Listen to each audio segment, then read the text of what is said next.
It's the WP Minute. Support independent WordPress content like this. Go to thewpminute.com/support to purchase us a digital coffee or join the membership. Your $79 a year goes a long way to helping us keep this content coming, and we can't thank you enough for your support.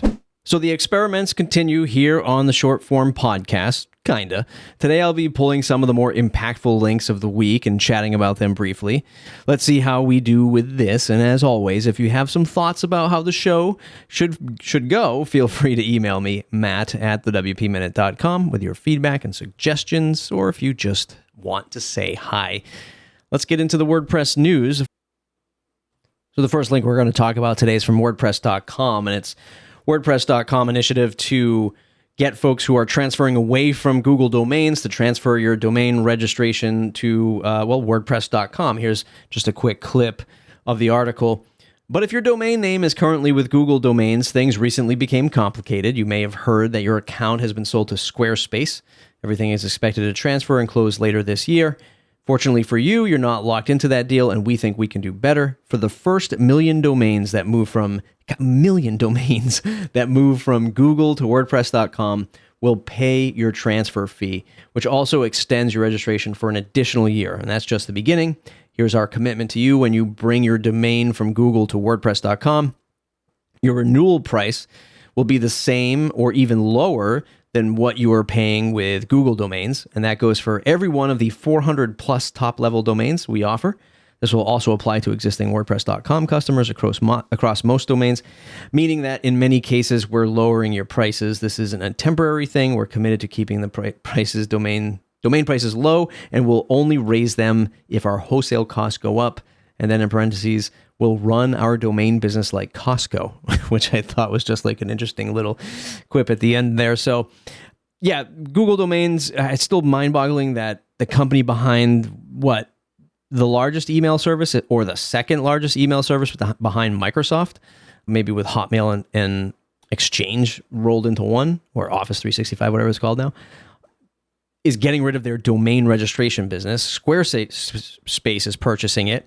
And interestingly, this is a tweet from Matt Mullenweg. This might cost a ton of money, but I was bummed we didn't even get a crack at this. My guess is Cloudflare, GoDaddy, and Bluehost didn't either. Why didn't Google make this a competitive process? ? Concerning to have so many domains going to a proprietary CMS. Yeah, I mean, a little jab at Squarespace and closed source CMSs. But it was at Google, which, I don't know, have they always been the best stewards of open source? I guess you could make that argument. They did work hand in hand with WordPress for a while there. So Matt coming out and saying this might cost a ton of money. I don't think he's talking about the purchasing price, but of what this renewal and transfer price is going to cost automatic to get these domains. So it's just a nice thing when, I guess, Tumblr's burning money, and this is just another burning money thing to transfer over. I think maybe the consumers would make their decisions where they want their domains to land. But yeah, I mean, I guess with a ton of domains that are out there, you can't even imagine. Obviously, he's saying up to a million they'll match. I'm sure there's millions more. It is interesting that Google didn't make it a Squarespace, but hey, these are how the deals are done, I guess, at this space. It is weird that there was no kind of movement around that with other big tech firms and stuff like that. So anyway, if you're transferring away from Google's domain service, you can go to WordPress.com. Next up is Open Source Unity joint concerns over the proposed Cyber Resilience Act in the EU. I don't pretend to know the law of the EU or too much in detail here, but I do want to highlight this because it's a joint effort. This is an article written by Tim Doyle, Drupal Association CEO. It should come to no surprise that open source projects would act collaboratively, but it's somewhat of a first in my understanding that Open Source Matters, Inc., Joomla, Typo3, WordPress, and the Drupal Association have issued a joint letter to the legislators of the European Union raising concerns with the proposed Cyber Resilience Act. And the concerns raised by our four organizations, whose communities collectively serve over 50% of European websites, are significant enough to warrant such a first. The impact of the regulation as proposed would undermine effective software practices in its ban on, quote, unfinished software, chill the contributions of tens of thousands of developers who make free contributions to open source software due to an expansive definition of, quote, commercial activity, and would impose one-size-fits-all compliance costs, likely causing development to gravitate to large for-profit firms that can absorb the costs. Definitely read more as this unfolds. I'm sure we'll report on it here at the WP Minute. Stay connected to the newsletter and the podcast, as always, thewpminute.com, so you can be well aware of what's coming next. The next article is from Mika Epstein's halfelf.org blog titled Interlude, Gutenberg Moves Fast. And if you remember in the last episode or the episode before this, I talked about the speed of the whole project is really ramping up, and you're not seeing the changes collectively, but in a year's time, WordPress is going to be drastically different, in my opinion. And there's a line here from Mika's opening salvo here. I'll read the intro. She says, I'm taking a pause on my plugin post to talk about Gutenberg. I really love Gutenberg. I'm not kidding. I find it far more enjoyable to write stories and plain apps.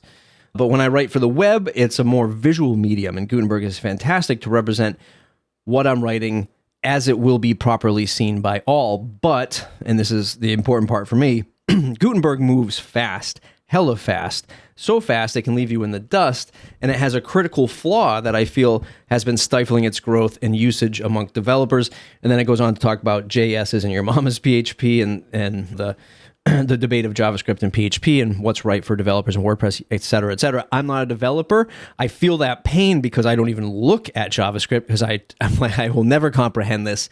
PHP, I could just like skate by understanding it. And I just feel like JavaScript is just on a whole other universe to me. But the idea that even this is moving fast for someone like Mika is, I don't know, it's pretty alarming. Alarming might not be the right word, but it's proof that this whole project is moving fast, whether we see it or not, and there will be some major, major differences. I mean, the differences are already here. This is why we have this debate about full site editor, Gutenberg, JavaScript, the old way of doing WordPress. But certainly in 1 year's time, I think that WordPress is going to be a whole different animal in terms of an application that we use. So pay attention, read articles like this, but get involved like I had warned in a previous episode. Yeah, because WordPress is definitely changing. And the last link here for me this week is wordpress.org/remembers. WordPress dedicates this page to the memory of those we've lost. They've shaped our project and enriched our community. As we remember their passing and commitment to WordPress and open source software, we celebrate their spirit forever in our hearts. Their legacy endures through every line of code and every user they've impacted. And you can scroll down the list of folks that this page is commemorating, starting off with Kim Parcell, passed away in 2015. There's a little quote. There's a link to each person's .org profile, and then a link to a place where they're sort of being memorialized. I am certainly going to recommend Clint Warren be added to this list. He's a friend of mine that passed away many years ago, who was really big in the WordPress education space. He was running classes and creating courses and stuff like that. He had put together, I want to say WordCamp New York 1 year, or WordCamp Jersey. I don't know if there still is a WordCamp New Jersey. But at the bottom of the page, it says this memorial is volunteer maintained and managed. To add a tribute for a lost contributor, please contact us at memorials@wordpress.org. You know, I don't know does it have to be a contributor? I'm not sure. I'm about to find out. But there are 3 videos of Clint speaking at WordCamp. And I think he had an amazing impact, not only on myself, but the folks around him. So if you want somebody honored from the WordPress space, check out wordpress.org/remembers. That's it for today's episode. If you enjoy our content, subscribe to the mailing list, thewpminute.com/subscribe. Follow the podcast in your favorite podcast app, both podcasts. In fact, the WP Minute and the WP Minute Plus, you can get them at the /subscribe link. Or search for us in your favorite podcast app. Just search for the WP Minute and add both podcasts. They're both free. They're both fun. They're both about WordPress. Add the WP Minute to your podcast app. Tell others. And by the way, we're looking for sponsors for the podcast. You can get your business in front of the WP Minute audience starting at $500 for the month. Self-sign up right on our site. Go to the footer and click on podcast sponsorship. Please support independent content like this. Really helps keep the lights on. In fact, we need it to keep the lights on. And thanks to our pillar sponsors, Pressable and Bluehost. Without their support, this content wouldn't be possible. Thanks for listening, and we'll see you next week.